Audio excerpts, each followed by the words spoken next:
नमस्कार दोस्तों, स्वागत है आपका Manu Kushwaha mental health YouTube channel पे। और आज जो है हम जानने वाले हैं एक क्लिनिकल साइकोलॉजिस्ट कौन होता है और इससे जुड़े जो है कई सारी चीज़ें हैं, जैसे कि क्लिनिकल साइकोलॉजिस्ट के लिए कौन कौन सी डिग्री की ज़रूरत होती है, या फिर इंडिया में जो है हम कितने पैसे कमा सकते हैं, कहाँ कहाँ पे काम कर सकते हैं, ये कैसे लोगों के लिए जो है ये यूजफुल है या किन लोगों को इसमें आना चाहिए। तो इसी के ज़रिए जो है वो हम जानने वाले हैं। तो उम्मीद है कि वीडियो आपको पसंद आएगी और आप जो ढूंढने आए हैं यहाँ पे वो नॉलेज आप लेके जाएंगे, वो चीज़ें सीख के जाएंगे। तो भैया सबसे पहले क्वेश्चन जो है हमारा ये हो जाता है कि क्लिनिकल साइकोलॉजिस्ट होता कौन है। तो अगर आप हम क्लिनिकल साइकोलॉजिस्ट की बात करें तो क्लिनिकल साइकोलॉजिस्ट जो है वो मेंटल हेल्थ रोगों की जो है वो उपचार करता है। मानसिक रोगों की जो है वो पहचान करेगा, फिर जांच करेगा और फिर उसका इलाज करेगा। मुख्य तौर पे जो है वो क्लिनिकल साइकोलॉजिस्ट के जो है यही जो है वो इससे अपेक्षा की जाती है, यही इससे आशा की जाती है। और ये जो इलाज है ये दवाइयों के थ्रू इलाज नहीं करते हैं, क्योंकि जो क्लिनिकल साइकोलॉजिस्ट होगा अगर वो एमबीबीएस नहीं है तो फिर वो साइकेस्ट्रिक नहीं है तो फिर वो दवा नहीं लिख सकता है। तो फिर वो जो उपचार करेगा वो सेशंस लेते हैं। सेशंस के तौर पे आप थेरेपी मान सकते हैं, या फिर और भी कई सारी चीज़ें हैं, काउंसलिंग है, या फिर साइकोलॉजिकल जो टेस्ट होते हैं इसके ज़रिए जो है वो आपकी बीमारी जो होती है उसकी जांच करते हैं। अब सबसे जो बड़ी बात है कि भाई ये जो क्लिनिकल साइकोलॉजिस्ट होते हैं, क्लिनिकल साइकोलॉजिस्ट ये कौन कौन से जो है वो बीमारियों को हैंडल करते हैं, किस किस तरह की बीमारियां जो है वो करते हैं। जैसे आपने देखा होगा कि डेंटिस्ट है वो वही दांतों का इलाज करेगा, फिजिशियन है वो सबका इलाज करता है, लेकिन जो हड्डी रोग विशेषज्ञ है वो हड्डियों का इलाज करता है। नसों का डॉक्टर नसों से स्पेशलिस्ट है। कोई आँख नाक कान से जुड़े हुए हैं ईएनटी डॉक्टर, तो वो उसी में स्पेशलिस्ट है। तो क्लिनिकल साइकोलॉजिस्ट का भी जो है एक अपना क्षेत्र है और उसी क्षेत्र में वो काम करता है, जिसमें ओसीडी आता है, डिप्रेशन आता है और भी कई सारी चीज़ें आती हैं, जिसमें डिप्रेशन हो गया, ओसीडी हो गया, एंजाइटी हो गया, सिजोफ्रेनिया जिसमें डर होता है, और स्ट्रेस हो गया, फोबिया हो गया, काफ़ी ज़्यादा पानी से डरता है। और करीब फोबिया में कई सारे तरह के इलाज हैं, जैसे पानी से बच्चे डरते हैं, ऊंचाई पे जाने से डरते हैं, भीड़ में जाने से डरते हैं, ऐसी कई सारी चीज़ें आती हैं। या और फिर चाइल्ड बिहेवियर प्रॉब्लम्स जो होते हैं वो आता है। और ये जो क्लिनिकल साइकोलॉजिस्ट होते हैं ये ज़्यादातर जो हैं वो दिमाग और व्यवहार से जुड़ी जो है बीमारियों का इलाज करते हैं। इसके बाद एक क्वेश्चन आता है और हमारे माइंड में आता है कि एक क्लिनिकल साइकोलॉजिस्ट होता है वो कौन बन सकता है। और अक्सर ये बातें जो है वो पहचान में आती है, देखने में आती है कि कई सारे लोग जो हैं ग्रेजुएशन कर लिए साइकोलॉजी से, लेकिन उनको पता ही नहीं है उसके बाद करना क्या है, या फिर +2 के बाद उनके कैरियर में जो है वो पता नहीं है, या फिर वो मान सकते हैं ये किसी ने बताया नहीं, जिसके चलते ऐसी प्रॉब्लम्स उनको आती है।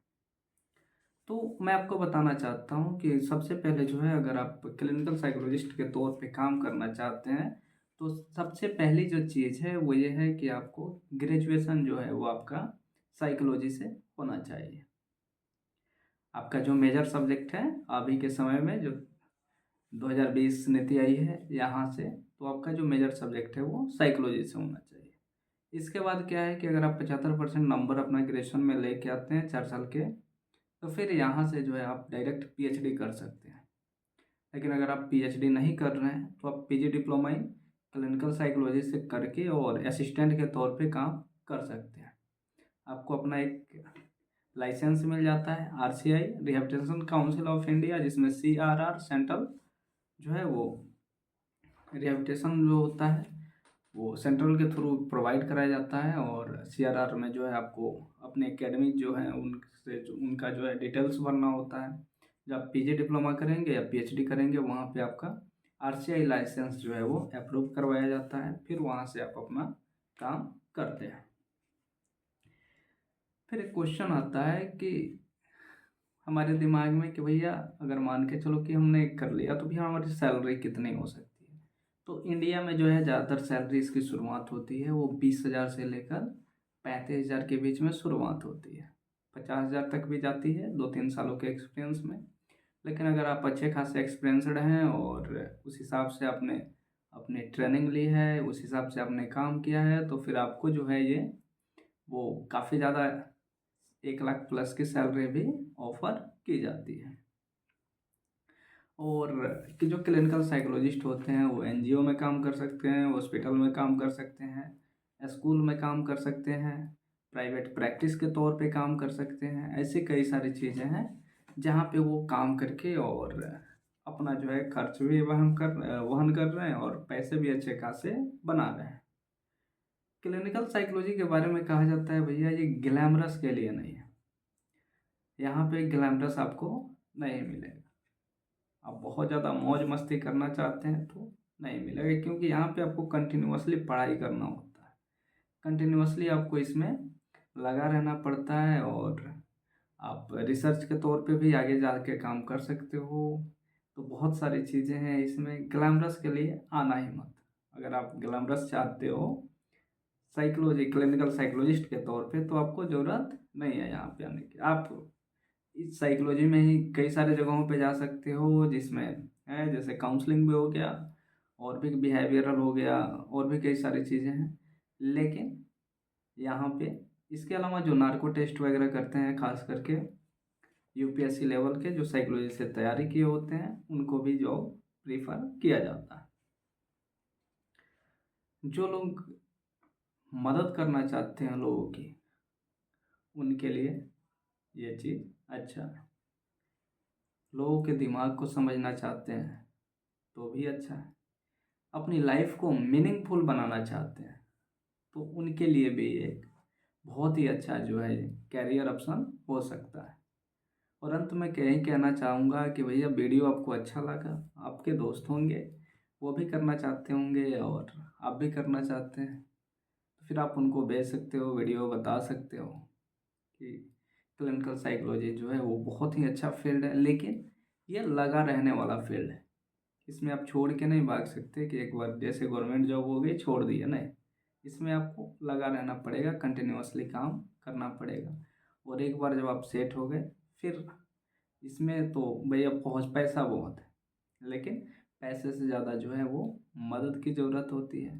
अब यहाँ पे देख रहे होगे स्वस्थ मन स्वस्थ भारत, मेरा भी मिशन यही है और इसी मिशन के तहत हमने जो है वो पढ़ाई की। और ये स्वस्थ मन स्वस्थ भारत की जो बात की जा रही है ये ऐसे नहीं की जा रही, इसका कोई ना कोई एक मुद्दा होगा।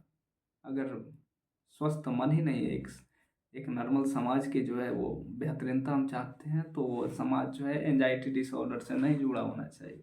आपस में लोग बहुत ज़्यादा जो है उलझे हुए लोग ना हो, सुलझे हुए लोग हों तो वो समाज जो है बहुत ज़्यादा तरक्की करता है। फिर वहाँ से एक आदर्श ग्राम का निर्माण होगा, फिर आदर्श पंचायत बनेगा, आदर्श प्रखंड बनेगा, आदर्श जिला बनेगा, आदर्श राज्य बनेगा और फिर एक आदर्श देश भी बन सकता है। तो बहुत सारी चीज़ें हैं बताने के लिए, तो मिशन के साथ आप भी जुड़ो और बहुत जल्दी एक लंबी यात्रा निकलने वाली है जिसमें आप सभी का सहयोग भी अपेक्षित रहेगा। वीडियो को शेयर करना ना भूलिएगा। वीडियो अच्छा लगा हो तो लाइक और कमेंट ज़रूर कीजिएगा। अगर आप क्लिनिकल साइकोलॉजिस्ट बनना चाहते हैं तो फिर कमेंट करके ज़रूर बताइए।